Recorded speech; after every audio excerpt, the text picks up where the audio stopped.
What are your other questions? Give me a debit card. What does Java taste like? As a beginner, how should I start learning Java? Which books should I read to get clear concepts? It'll be very helpful. Well, there are some books which are kind of considered classics. A lot of it depends on how much of Java you already know. If you don't know any Java, there is this, I think it's called Java Complete Reference.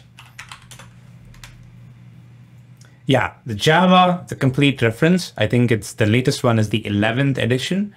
I would recommend you take a look at that. Once you read the Complete Reference, I recommend you immediately switch to Effective Java, which is like you have to read Effective Java if you want to be a good Java developer. It's by author Joshua Block.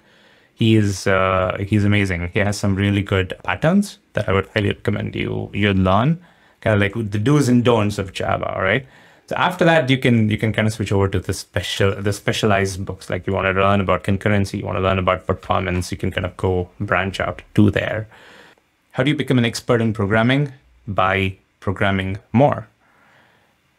There's this 10,000 hour rule, right? Or the 100,000 hour rule. You get good at something by doing it for like 100,000 hours or something like that, some crazy number. It just do more and you get better. And there isn't like a cutoff point, right? It's like, okay, yesterday I wasn't good, today I'm good. It's just constant improvement and constant evolution. Interview 2 years experience in Java on Saturday. Can you give me some tips? Be confident and take the interview like you're not too attached to the job. That's like the only tip I can give you a day or 2 days before an interview, okay? Usually, when you're scared, when you're nervous in an interview, it adversely affects your performance. So the best thing you can do right now with such a short notice would be to act like you don't really need the job, okay? That's going to make a big difference in your interview. You teach so much amazing stuff. If you were to interview for some company, would you need to practice lead code questions before the interview, or you could interview at any time? I would need to practice lead code questions before the interview. Yes, lead code is one of those skills where you need to kind of constantly keep yourself updated. And yeah, I wouldn't be good at lead coding if I just go without doing anything. I would need to practice. And that's why you would need to practice as well. I usually say this, for us software developers, we essentially need to have two skills. One is the skills that is required for on-the-job performance, and the other is a skill required to tackle interviews. They're two very different things. You can be very good at taking interviews and you might really suck at your job. That's possible. I've seen people like this, and vice versa. There are people who are really good engineers, but they don't crack interviews because they don't get the interview skill part of it. So you will unfortunately have to learn and be good at both. This is a good one. As an interviewer, how do I spot a good senior developer or a tech lead? What I look for a senior developer is what kind of impact they have in their role. I don't check if they know Spring Framework well. I don't check if they know, like, they can solve lead code problems better. Well, that's important. And I guess it depends on the module. Different companies have very specific modules where like the interviewer is going into the interview looking for a specific thing, right? They look for like, okay, is this person able to code, just basic coding? There's another module where they check, is this person good at managing a team and stuff like that. So when you're going to an interview with, taking that module, you're going to be having a very narrow focus and you're going to be checking that. But if it were up to me and I was given like complete information about a candidate and I had to pick a candidate saying, yes, I am going to hire them or I'm not going to hire them, I'm going to look for impact. Like what impact have they delivered at their current company, right? Have they done something which has made a difference to the company and, like significant impact, right? Coding is not going to get you there. You might be the best engineer, but if you haven't demonstrated any good impact, like what's the point of that company hiring you? So that's what that's the difference between a good senior developer versus somebody who's just like, they know some coding, they know some frameworks, they can answer some interview questions well. They just give great answers, but they might not be a good asset to have in the team. Your thoughts on the Great Resignation period? I don't know if it's actually true. I see people saying, well, yeah, people are resigning and all that stuff, but I don't think it's true. Again, I don't have a sense of, the market pulse, and people who are recruiters or people who are hiring would probably have a better sense of it. But I feel like there is going to be more, like if it's supposed to be the Great Resignation period, right? Let's go with that hypothesis. There's going to be more jobs as well because people are resigning. The only people who gets lost in this whole situation, like the group which has a disadvantage with the Great Resignation period are the freshers. Because now what you have is a lot of openings, a lot of people in the job market. And now freshers, if they had less openings, well, it is a challenge, but it's still they kind of have an anticipation of like what it is that they're getting. Okay, I have 5 opportunities. I'm going to apply to those 5 opportunities, and I might get one or I might not get one. They kind of have a sense of the ratio. But now what's happening is these freshers are competing for more opportunities. But then they're also competing against all those people who have resigned. So the market is kind of flooded with engineers, if this is true. And those are the people who have a disadvantage in this situation. But apart from that, if this is true, it's actually good for engineers, and it is good for companies as well, right? But I honestly don't know if it is really true. Is Spring Security worth learning? Spring Security is worth learning in terms of how to get it to work, but I wouldn't spend a lot of time doing projects and learning the nitty-gritty of the implementation, because what I've noticed is, at least in big enterprises, most companies have their own implementation, their own weird way of doing Spring Security or security in general, that they don't actually align with the standardized open source concept, okay? If you ask somebody from the Spring Security team how Spring Security should be done, they have this very idealized picture of, okay, this is how you need to do this. This is how you need to implement OAuth. But if you look at actual enterprise companies, they have like 100 different hacks to get something to work. If you ask the architect why you do this, they'll be like, yeah, because I got the system over here which doesn't play well with this, and because we have a security team which is asking for you to do something this way.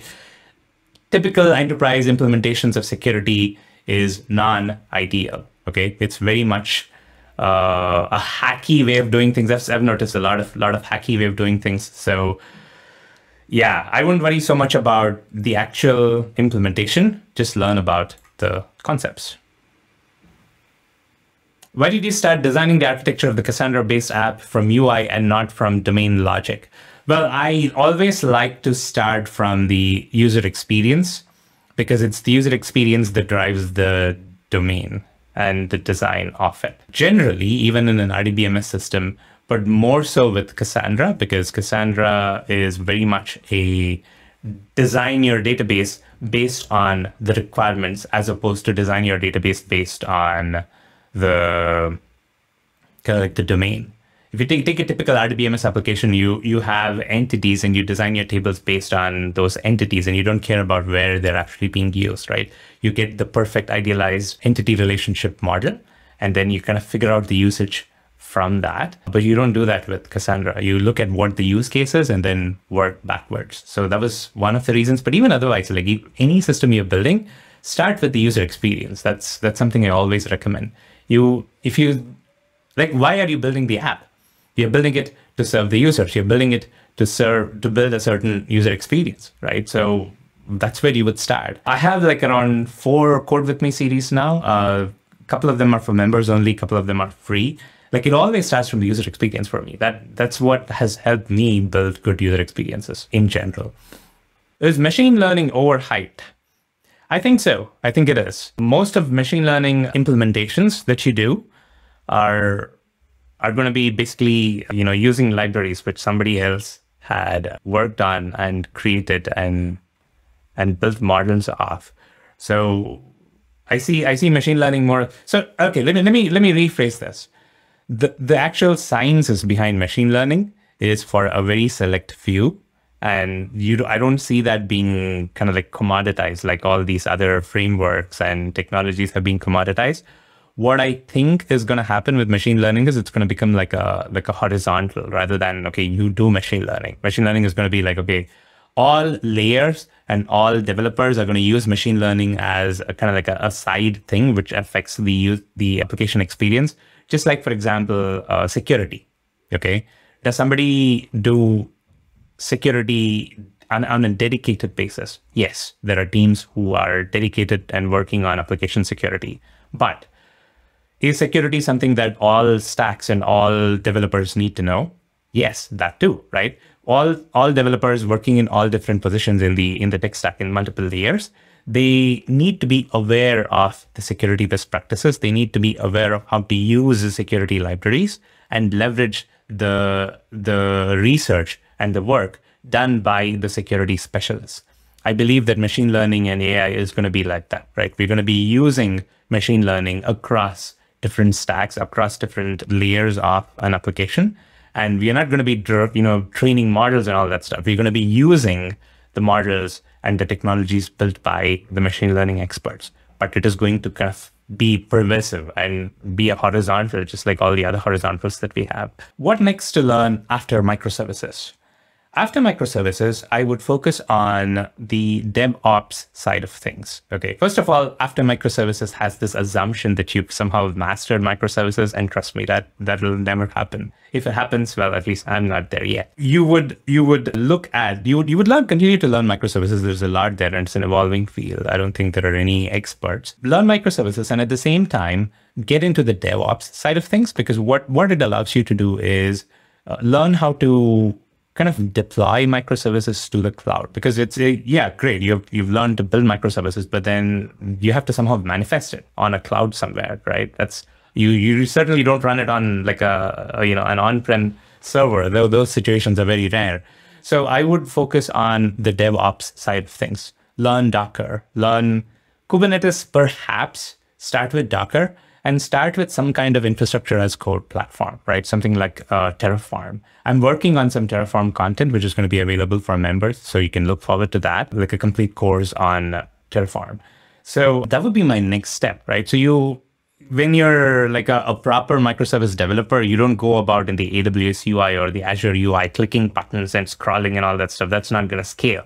What you need is infrastructure as code. You need to be able to write code which manifests those infrastructure items. Is like you write code which says, okay, I want an EC2 instance, I want this load balancer, I want this gateway and all that stuff. And then there is a framework which does that for you. So I would look at Docker, I would look at Terraform, I would look at perhaps Ansible once you're comfortable with Terraform. So that's the angle I would go, so that you kind of have like a complete knowledge of building microservices as well as deploying microservices. 4 years experience in the Java domain, but I don't like working in enterprise projects. I like the enterprise in quotes, but most Java projects are with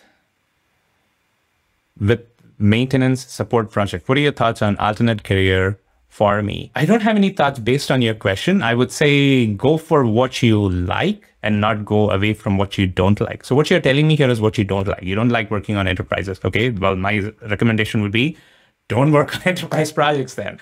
What are your thoughts on an alternative career? Well, that would depend on what you like. Again, don't go away from something you don't like. Find out what you like and go towards it, because running away from something is kind of like a negative mindset of choosing your career. And I would go for something more positive. What about avoiding Java and going with only JavaScript for full stack? Sure, why not? That's very much a possibility. And a lot of people go with JavaScript as a full stack because they don't like doing two technologies, right? Like I have to do JavaScript for the front end anyway. I'm building a React or Angular or Vue or whatever. Like, to have to learn Java to build the backend, wouldn't it be nice if you could just use JavaScript for the backend as well? Well, here comes Node.js and Next.js and Nest.js and all that other stuff. So yeah, you can do full front end and backend using just JavaScript. What makes a good software engineer? Okay, you're a good software engineer if you can solve problems. That's true for all engineers. Engineers are good engineers if they can solve problems. Doesn't matter if you're the best at using a particular tool. You're not able to use that tool to solve problems. Well, you're not a good engineer. One of the greatest teachers for Java. Man, that's some high praise. Planning for Docker tutorials? Docker tutorials, please. Yes, Docker tutorials are coming. Is it a good decision to move to Golang after 5 years of experience in Java and Node.js? Yeah, 5 years is about the time to switch, because you certainly cannot switch after 10 years of experience. Okay, it becomes hard, let's put it that way. So I usually recommend people who have around 5 years of experience to, in the first 5 years of your career, you should evaluate the landscape. Okay, that's the perfect time to evaluate your landscape. Your first job is never of your own choice. Okay, your first job is always like, okay, I'm out of my college. Whoever gives me a job, please give me a job. I will work on whatever you want. I'll work on PHP if you like. I just need a job, right? That's usually the case for people who have come out of college. Okay. Yes, of course, there are some really smart people and, they get like a pick of jobs to choose from. It's like, okay, interview with 3 companies, they get 3 offers and they get to pick. Well, most people aren't like that. I wasn't like that. When I was out of college, it was like, get whatever job you can get, right? So you don't have a say there. First year, 2 years, you learn about the job, become good at it. 3rd year, 4th year, 5th year, you also learn about other jobs that other people are working on. Network, learn about what other jobs are, learn about other technologies.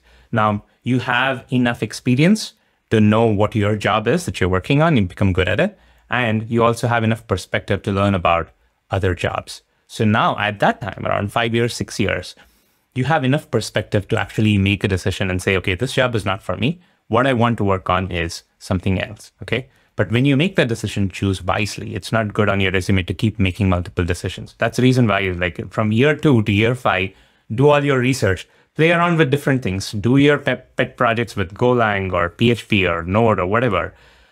And once you've done all that stuff, once you've done your research, make a good informed decision and switch your tech stack. Okay, that might involve switching your company as well, but that's fine. Switch your tech stack at that time, and then that is going to lead, kind of pave your way for the next 10 years of your experience. Okay, after that, you can possibly switch to like, management role or whatever else. That'll be a more radical shift.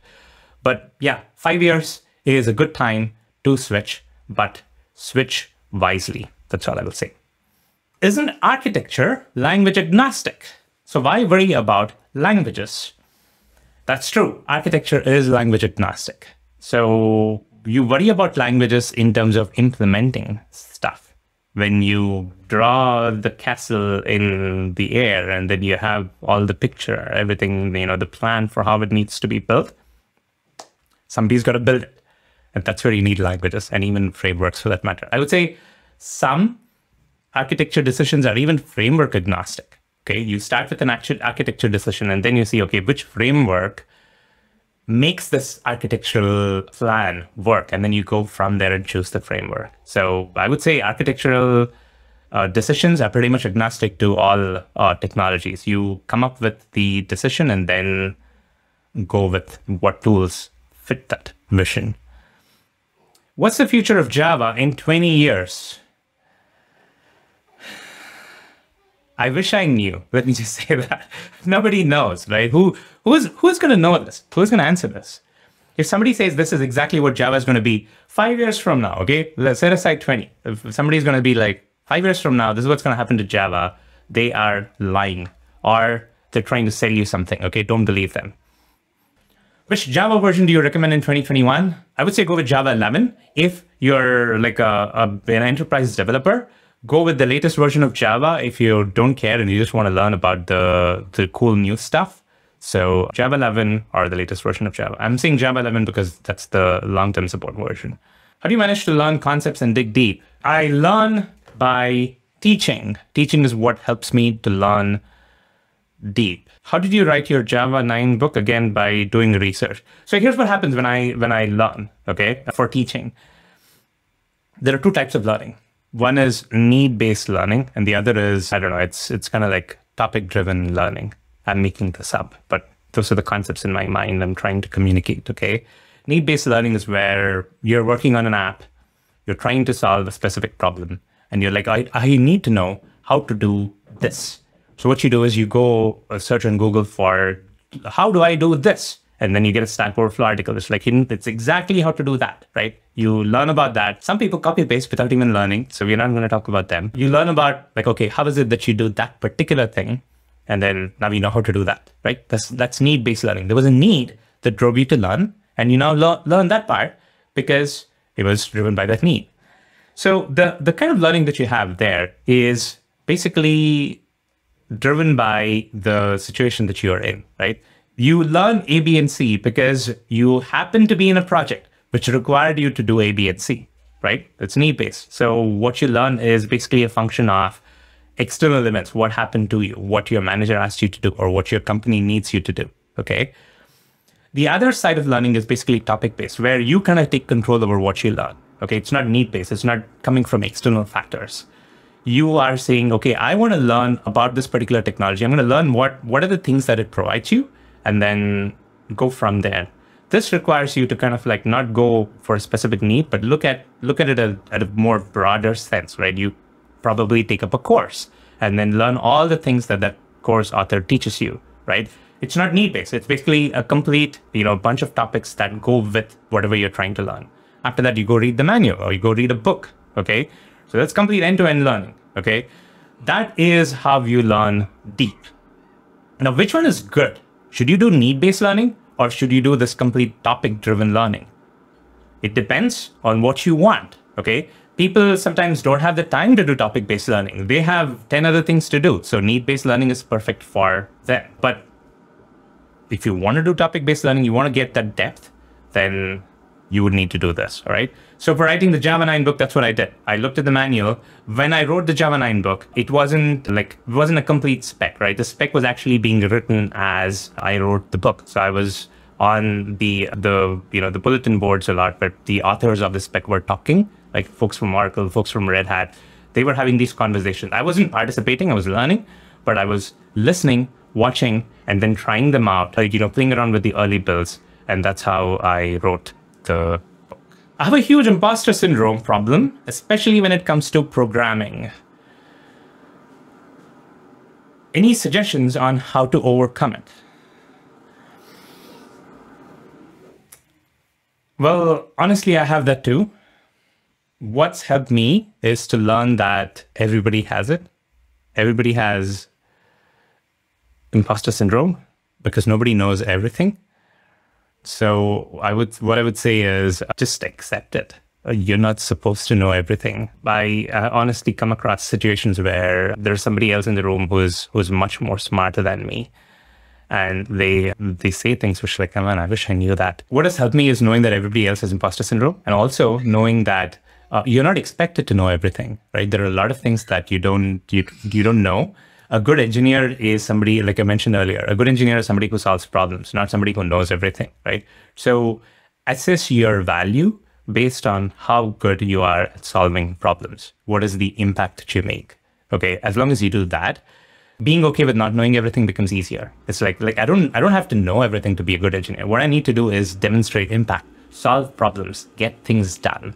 Okay, so do that. And if you feel that you're lacking there and you feel imposter syndrome there, well, everybody else is solving problems and I'm not solving problems, then you have to self-reflect and see why it is that you're not solving problems. Is it because I have lack of knowledge? In which case, go get that knowledge. Is it because I'm not applying my work? I'm not working hard enough? In which case, you work harder. So that's what I would say. That's a good way of kind of reframing this question to like, instead of imposter syndrome, define a good engineer as, am I delivering results? Am I solving problems? And then if you're not solving problems, kind of self-reflect and use that as an opportunity to improve yourself so that you're better at solving problems. For system design interviews, should I start with API design or data modeling?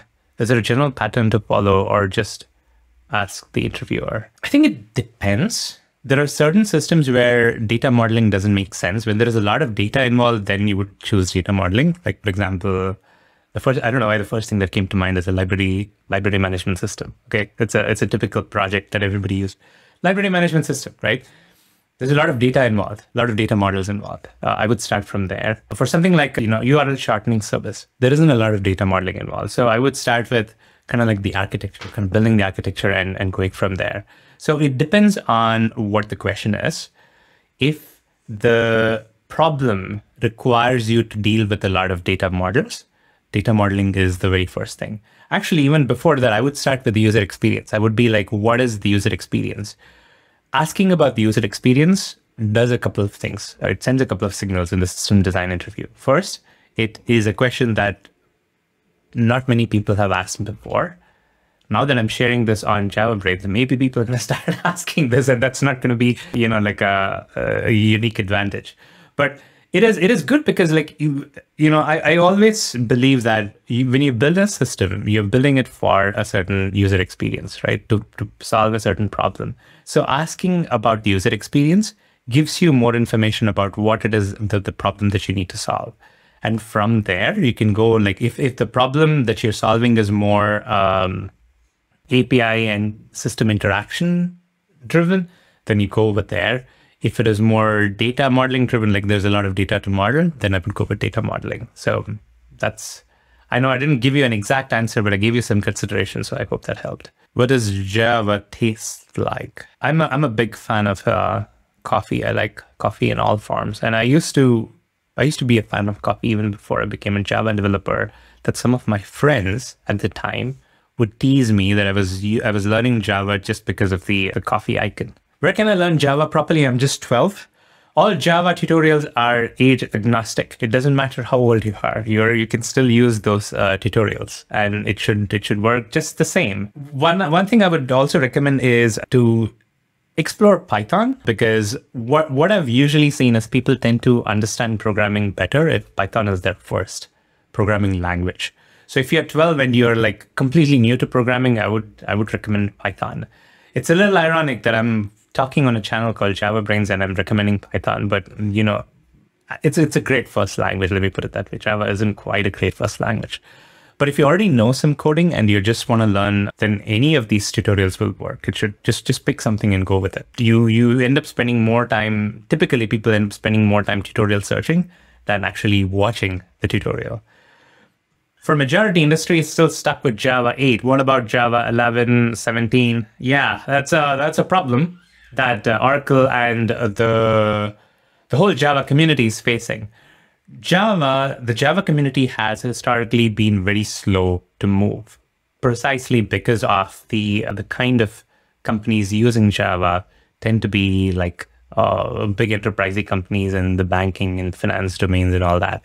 And these are companies who usually tend to accumulate tech debt unless they have to resolve it, okay? And I see Java migration keeping up with Java versions as essentially tech debt. So what I anticipate will happen, and you heard it here first, what I anticipate will happen is there is going to be a big security vulnerability that's going to be found because Java 8 is not supported anymore. It's not getting security patches. I think you can pay Oracle to get security patches, but it's, not all companies know to do that. Not all companies do that, okay? So here's what I predict will happen in the future. There's going to be a critical vulnerability that's found in Java 8, and there are going to be a bunch of hackers who are going to make use of it. There's going to be a big, big news about some major banking company or finance company that's hacked. Kind of like what happens for the struts vulnerability, right? So what's the name of that company which had the vulnerability and people lost all their SSN information and all that, right? Credit information. So something like that is going to happen. And then people are going to be like, oh, shoot, it's Java 8. We're going to have to upgrade. And then there's going to be this mad rush for everybody to move to Java 11. And then the industry is going to learn a lesson. I know I'm being very skeptical. I'm being very jaded. But I think that's what's going to need to happen for all these people to move. It's being very slow. Companies are not moving. It's unfortunate. And, people who are the stragglers, they're going to be in for a root shock once all these security vulnerabilities start coming up.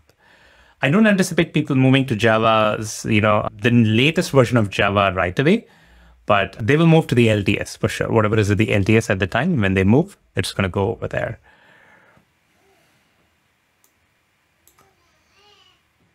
Okay.